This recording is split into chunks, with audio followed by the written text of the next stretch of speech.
So I promised you I'll talk a little bit about the impeachment. So most of the news is about the pre-trial. So I'll just two topics lang. Bakit pre-trial? Kasi if you remember po, nagkaroon ng time during the hearing of former Chief Justice Corona na bumagal at tumagal kasi nga habang nagta-trial, minamark pa yung mga ebidensya. And then, pag ang prosecution biglang nagtanong, pwede bang yung second o third article ang i-present or may skip kami, o kaya kung parehong dokumento or parehong witness ang gagamitin, debate pa parate.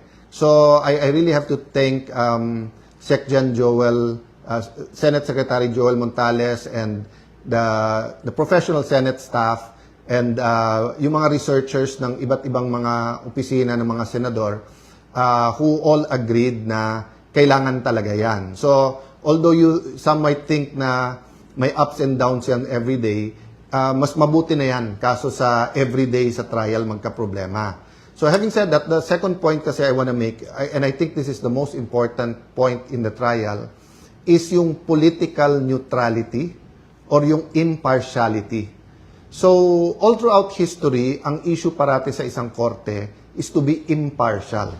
Impartial. Ibig sabihin po, walang kinikilingan, di ba? Hindi pwedeng umpisa pa lang, A versus B, kampi ako kay B. Di ba? Kaya nga sa jury system, they have to make sure na yung mga nasa jury hindi biased. So, supposedly, sa system natin na may judge, sila dapat ay trained na kahit na may personal opinion or may feelings about it, they apply the law. Diba? So, for example, kung yung isang judge namatayan dahil sa drunk driving, pero ang batas natin, drunk driving, 6 years lang, hindi pwedeng sabihin ng judge, 9 years ikulong yan. Kasi nga, kailangan niya sundin yung batas. But yung judge kasi is trained. So, ang problema natin sa senator judges, we're not really trained as judges. Of course, some of us have been in other impeachment trials or whether sa House or sa Senate, so may konti ng experience. But still, ang layo sa training kahit na ng ating MTC or RTC judges, di ba? So, yung impartiality is very important. So, if you remember when we convened the court, nag-oath taking, di ba? Nauna ako at pagkatapos nag-oath naman yung lahat ng senator. Makikita nyo po dito sa Resolution adopting the rules of procedure on impeachment trials. Sa Rule 3, before the consideration of the articles of impeachment, the presiding officer shall administer the prescribed oath or affirmation to the members of the Senate then present and to the other members of the Senate as they may appear, whose duty shall be to take the same. Upon presentation of the articles to the Senate shall specify the date and time for consideration of such articles unless the Senate provides otherwise, di ba? So yan, ginawa natin lahat. Tingnan niyo yung next paragraph. Senators shall observe political neutrality during the course of impeachment trial. Tapos dinefine niya, political neutrality shall be defined as an exercise of public officials' duty without unfair discrimination and regardless of party affiliation or preference. Okay, ulitin ko ha. Without unfair discrimination and regardless of party affiliation or preference. So whether admin ka and policy ng admin, if it's the policy of the admin to impeach a certain official, and whether opposition ka at ayaw mo ma-impeach, or baliktad, admin ka, ayaw mo ma-impeach, opposition ka, may gusto kang ma-impeach, dapat may fairness. Dapat walang unfair discrimination. Dapat may political neutrality. That's why, dun pa lang nung nabuo yung bagong majority nung May 11, ang sinabi sa amin ang priority, dalawa. Ang ating ekonomiya at pangalawa, yung magkaroon ng fair at maayos. Yun po ang sabi nila, fair at maayos, impartial at maayos na impeachment. Pero nagulat kami, bakit naging priority na buwagin yung bagong majority at tanggalin ako bilang Senate President. So, isang theory dyan na lumabas is that ayaw kasi talagang lumabas ang buong katotohanan tungkol sa massive corruption that has been going on for the last 4 years. And yung simbolo ng massive corruption na yan ay nasa flood control. Nililiwanag ko po yan kasi sabi nung iba, flood control lang. Hindi po. Napakaraming instances of corruption. Some are endemic, some were there, for example, pag sinabing Customs, BIR, DPWH, to be fair to the Marcos administration, even President Duterte said na may corrupt na contractor sa DPWH. Even President Duterte said, yan BIR, yan Customs. Remember, may kinulong siya sa Bureau of Immigration, di ba, BID. Lalo po during the time of President Pinoy, who we also honor today. Many people are honoring him. I had the privilege of also serving with him 3 terms sa Congress and then sa Senado. We were not always in agreement, but I recognize the good that he's done, as I recognize the good done by President Duterte. And during the Pinoy years, anti-corruption was also very important. So having said that, nung lumabas yung Napoles, sabi, grabe naman to. May ghost, may yung pera parang dumadaan lang sa foundations, tapos sa bulsa na ng politiko at ng contractor pumupunta. Ang problema mga kababayan, nagmukhang barye. Yung Napoles, pagdating dito sa ghost project sa flood control, isipin nyo, 350 billion a year. Yun ay sa flood control pa lang. Hanggang ngayon po, yung corruption dun sa maintenance projects na is another 300 billion a year. Halos wala pa akong nababasa dyan. So, napakarami pa ho. So, statement po ni Senator Win, paraphrasing, pag may lumabas na ebidensya, pwede mag-hearing. I'm not so sure kung eksakto yun ang sinabi niya. So I won't comment sa kanya. But yung sinabi po ni Chairman Erwin na iikot na lang ba tayo sa flood control? O kaya yung sinabi ng iba na kapag may bagong ebidensya, hindi po ganon. Pag nag-iimbestiga ka, ikaw nag-uhukay. Ikaw nag-investigate. Ikaw nag-uncover. At kahit sino po sa amin mga senador, congressman, basta't neutral lang ho ha, neutral lang. Wag lang talaga maging alagad or aso or tuta ng Malacanang. Pwede po talaga nating bilangin Yung 18 former Marines, sinabi nila may mga kasamaan sila, active at hindi active. So yung isang lane lang yon, yung mga bodyguards. May magandang point yung sinabi sa akin ng isang public official din. Sabi niya, Sen, bakit ba ang daming debate kung may katotohanan o wala? So, hindi pa niya sinasabi kung totoo o hindi yung testimony ng 18 Marines. Sinasabi niya lang, but may debate pa kung yung mga former bodyguards or former Marines ay pwedeng mag-deliver o hindi. Si Zaldico na mismo nagsabi na marami siyang pinadeliveran. Di ba? And everyone agrees that former Congressman Zaldico is in the center of this. So, hindi ko pa sinasabi na conclusive siya, mastermind, or kumbaga sa gera, siya ang isa sa pinakamalaking general. But we all agree, whether we believe what he said or hindi, that he's in the center of that. At siya na nagsasabi nga na yung mga nilikom niya ay hindi para sa sarili niya at may mga diniliberan siya. Imposible naman mag-isa siya nag-deliver. So, going back to my point, that's one area to follow. Okay, number 2, dami pang public officials. Ang dami na banggit. So, dun sa inyo na nagtataka bakit ako inaaraw-araw ni Senator Lacson, di ba nasabi ko na kasi nabuko sila So, kasi kung susundan nyo, hukayin nyo yung ibang mga video at mga statement ni Senator Lacson, dumating ang point, siya na yung sumasagot Siya na nag-i-interpret ko ano sinabi ng mga witness. Siya na nagsasabing, etong witness na to, okay, eto hindi, eto credible, eto hindi. Kinausap daw niya si Yusek Bernardo, nag-deliver daw, pero hindi sa Malacanang o hindi sa mga taga Malacanang. Kung hindi, or hindi sa First Family, pero dito dineliver sa mga opisyal na to. And then ayaw niya patawag yung mga opisyal na yan. So, kahit na po yung mga investigador sa PNP na 6 months pa lang nag-training, nag-uumpisa na, may simple yan na kung paano mo susundan yung ebidensya. Diba? So, napakaraming leads. So, ang question lang, gagawin natin ba to o hindi? Bakit ko to inuugnay sa impartial hearing? Kasi kung ang gusto ng administrasyon, kalimutan muna natin lahat ng ibang corruption, impeachment muna kasi importante to. Then that's selective justice, di ba? Then that's discriminating, meaning any other corruption okay na lang sa atin? Basta't dito na lang kasi why? So, I mean, I won't go into the reasons. Obvious naman, di ba? So, we have the rest of this week. We have next week. Why not call a Blue Ribbon hearing? Why not ask both the administration and the opposition sinong gusto niyong witnesses. Nung araw, ganun eh. Naging chairman ako ng Blue Ribbon Committee eh.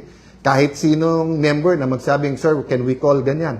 Kasi when you call a witness, so for example kung 10 kami mag-attend, ako gusto ko magtanong sa 18 Marines. Eh di, oras ko yun eh. Di ako magtatanong doon. Ngayon, may nasabi silang hindi sang-ayon. O di, magtanong sila. Kaya nagtataka nga ako kay Senator Erwin, ba't nagko-comment pa about the 18? Eh sabi niya, mag-inhibit siya. At si Senator Pangilinan na dapat ang mag-hearing dyan. Kasi kung ang sasabihin po natin ay, sige, we're getting organized. Okay, pero kung sasabihin nyo, oy, tapusin natin impeachment, wala mo ng Blue Ribbon hearing. Sandali lang. Napakalaki, mas malaki yung pinag-uusapan nating amounts eh. Di ba? Parang bundok versus... So, yung pag-uusapan sa impeachment, hindi ko mamaliitin yon. Pero kung ano man ang pag-uusapan natin sa corruption compared sa impeachment, it is at the very least as important. But in terms of volume of the money lost, napakalayo. Di ba? So ang point ko po, kailangan nakakapag-multitask tayo. Di ba? Kaya nga dinidistract eh. Kaya nga inaaraw-araw ko ni Senator Lacson, sasabihin niya, move on, tapos siya din ang hihirit. Ang daming, i-explain ko yon yung sinasabi niyang hindi statesman. Ang i-explain ni Senator Lacson ito. Kasi ako, 2007, naging chairman ako ng Blue Ribbon Committee. Before that, 3 terms akong congressman. So, although nung congressman ako, nababantayan ko lang yung Blue Ribbon Committee, pero hindi naman ako nakapag-participate. But from 2007 until recently, nababantayan ko at active ako dyan. Halos lahat ng naging chairman dyan, sinusundan ng ebidensya. Halos lahat ng naging chairman dyan sa Blue Ribbon Committee, may reklamo ka man, hindi nila sasabihin committee de absuelto or iwa-whitewash, di ba? Pero during the time of Senator Lacson, kaisa-isa siyang chairman na obvious, dinidetermine ang direction ng committee. Siya na nagtuturo kung sinong guilty o hindi. Pati papunta sa DOJ, papunta sa ombudsman, di ba? Parang nagpapasahan. So, very, very clear yon, di ba? So, kung gusto niyo ng pampaputi, punta kayo kay Senator Lacson kasi magaling mag-whitewash. Baka may may pampaputi, di ba? So, yun ang kino-compare niya ako sa lahat ng naging Senate President. Sige, compare din kita. Di ba? Kay Senator Gordon, ang comment lang naman doon dati mag-chance din magsalita yung iba. Once, si Senator Trillanes parang sinasabi. Pero Senator Gordon was always open. Anyone can ask questions. Pag sinabi mo, invite to, i-invite. Yung ibang naging chairman, Senator TG, maraming nagalit sa kanyang senador. Marami. Kasi nga yung Napoles, maraming tinamaan.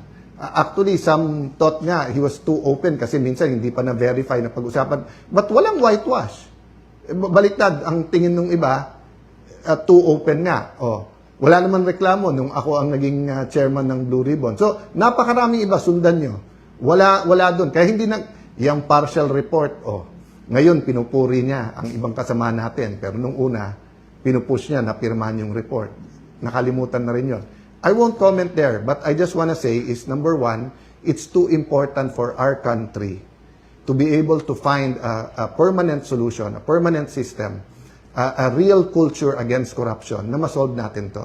Pag lumipas tong administrasyon at hindi natin sineryoso ang flood control at yung infra na corruption sa DPWH, babalik to mas masama pa. Para tong TB na hindi nyo tinuloy yung gamot, magiging drug resistant yung strain, di ba? So parating sinasabi po yon pag tinitreat yung tuberculosis na kailangan, kahit maganda na pakiramdam mo, kailangan mong tapusin yung gamot. Hindi pwedeng sa pangatlong buwan, medyo maganda na pakiramdam mo. Hindi. Ganon din po sa corruption. Minsan lang tayo malingat dyan, mabibinat tayo na mas malaki pa. Nangyari na From Napoles to flood control, grabe po. Di ba? So, having said that, I just want to mention this. We can't keep saying change, then we just change administrations, change presidents, change ombudsman, change Senate president. We have to change the political culture. We have to change our values. We have to change the foundations of what we call governance and values sa governance. So, I'm inviting everyone, total marami na tayo sa page na to. Kung may ideas po kayo, let's put together a Philippine agenda. I think yun po yung mali from EDSA 1 until present. Na kapag ka gusto natin ng revolusyon, inaano natin tao, sama-sama na tayo, magkaisa tayo, sama-sama na tayo. Pero pagka napalitan na ng leader, kami leaders, kami na lang magde-decide. So I think if we want a real change, first, we have to ask God, Lord, anong masamang ginawa at anong... Number 2, we have to do it together. So, special mention ko lang yung Tindig Pilipinas. So, 'di ba, yung grupo nila Kiko D nag-file sa ombudsman, so na-receive namin today. Kausapin ko pa lawyers ko, pero alam ko na, sinabi ko na sagot ko diyan.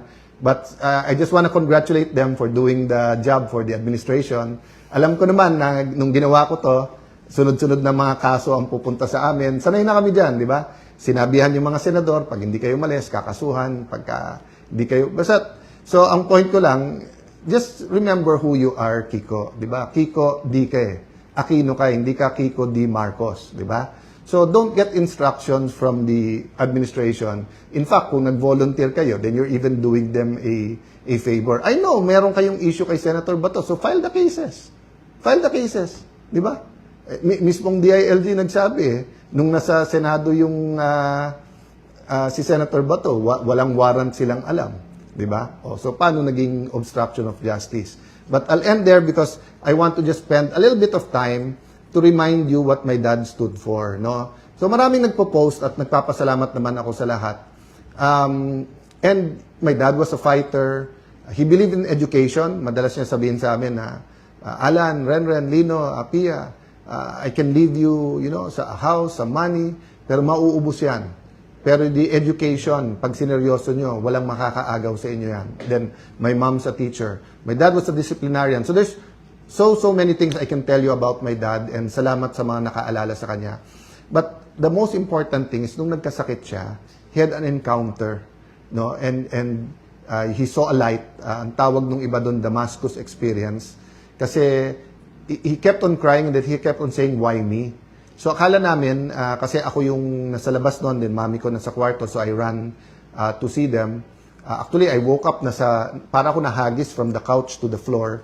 We were in the US noon, nagpapagamot siya. And then, he was crying, why me, why me? So sabi ko, why me? Kasi nga, medyo, hindi pa niya alam na cancer sa tiyan yon. Akala pa namin liver. Pero masakit parati, may pain parati. Pero nung sinabi niyang why me, sabi niya, alam niya yung ilaw na yun, na-feel niya na si God yon. At why me? Kasi parang sino siya para sabihin sa kanya ng Diyos na buhay siya, na I am a living God. Di ba? Yun yung interpretation ko. So, hindi yun yung exact words. So, after that, alam nyo, may message ang dad. Ang message niya, number 1, make God number 1 in your life. And number 2, spend a little bit of time every day with God. So, sa dami ng pwede ko sabihin about my dad, I know if he was here, ang dami niyang gustong sabihin, pero ang uulit-ulitin niya yon na mga kababayan, mga kapatid, make God number 1 in our life. And then number 2, always spend time with God.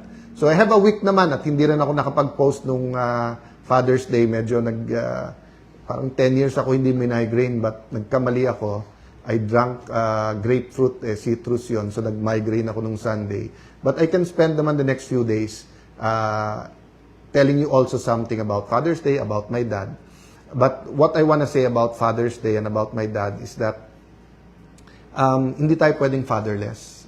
And in attending nga the Go Convention ng Victory Church, yung unang speaker doon, hindi ako naka-attend pero pinaalala sa akin ng isang very close sa akin, Bishop June. I have the transcript. Meron siyang article, Fatherless No More. I hope many people can read that. I'll see if it's available, no. But basically, sinasabi niya yung tao na feeling niya fatherless siya. And there's so many of that experience kasi madaming single parents na. But iba pa daw pagka-community, pagbansa, ang nakapag-feel na fatherless. But we don't have to feel fatherless because we do have God the Father. And regardless of our belief, maraming nagdadasal, Diyos Ama, di ba? So, now, there are people kasi who have bad experience sa tatay. Whether in abandon, whether abusive, di ba? Kaya, pag sinabi yung a father's love, doble yung pag-ulila nila, yung pangungulila, di ba? double Kasi yung hindi ka naka-experience, tapos nakikita mo sa iba, na-experience sila isang father, nangungulila ka. Pero kung na-experience mo, tapos bad ang experience mo, hindi mo maiintindihan the Father's love. So yun ang aking prayer this week na di lang naman dapat one day ang Father's Day. Gawin na natin Father's Day, Father's Week, di ba? Na ma-experience natin ang pagmamahal ng isang tatay. So yan din ang reminder ko, maging lalaki o babae, ang barangay captain, ang principal sa school, ang director sa gobyerno, ang mayors, governors, sa ating mahal na Pangulo, di ba? Let's not let people feel that they're fatherless. So ngayon na may economic crisis, problema nung earthquake sa Mindanao, yung pong mga killings na nangyayari sa mga eskwelahan, nangyari po sa Ateneo basketball team, people are looking for a father, di ba? And sometimes you didn't ask to be the father, pero kung ikaw ay barangay captain, kung ikaw ay mayor, governor, ikaw ay presidente, ikaw ay head ng COA, ikaw ay head ng AFP, ikaw ay head ng PNP, people need a father. So sa ating pagdadasal at pagse-celebrate ng Father Day, let's also pray for the other fathers sa ating bansa. Kasi kapag naramdaman talaga ang pagmamahal ng isang tatay, mararamdaman mo yung yung protection, yung comfort, at saka kahit may uncertainties, alam mong may pangahawakan ka, di ba? So let me stop there and hope, di ba, na despite lahat tong division sa ating bansa, man-navigate po natin yung Blue Ribbon Committee, yung impeachment, and then itong mga sunod-sunod na violent crimes na nangyayari sa ating bansa. Don't forget about our economy, ang pangangailangan ng ating mga magsasaka. Planting season ngayon medyo okay, but because of the Israel-US war, yung kakulangan ng fertilizer, additional problem. Even before the fertilizer may shortage at nagmahal, problematic na ang ating buong agriculture sector. No? And every administration has promised they'll do more. I honor the secretaries of agriculture. Many of them have done a lot, pero napakarami pang pangangailangan ng ating bansa. And I fear that storm season is coming. Kita nyo po, konting ulan, baha, kaliwat kanan, di ba? I mean, again, kung anong itatanim yan, nangaanihin. Nung pumutok yung flood control scam, yun na ang nabanggit na natin po yan, di ba? Na pagka hindi mo tinuloy yung ibang flood control projects, yung linis-linis lang, tapos massive urbanization, tuloy-tuloy yung pollution, climate change. So, yung dadating na baha, dadating na super El Nino, dadating na economic, sunod-sunod na problema. So, let's pray, no? For father of a nation, father ng schools, father ng mga bawat bayan at syudad, di ba? So, kailangan po natin yan. So, thank you for the time you spend with me dito. And thank you sa mga kapatid natin sa media. God bless you.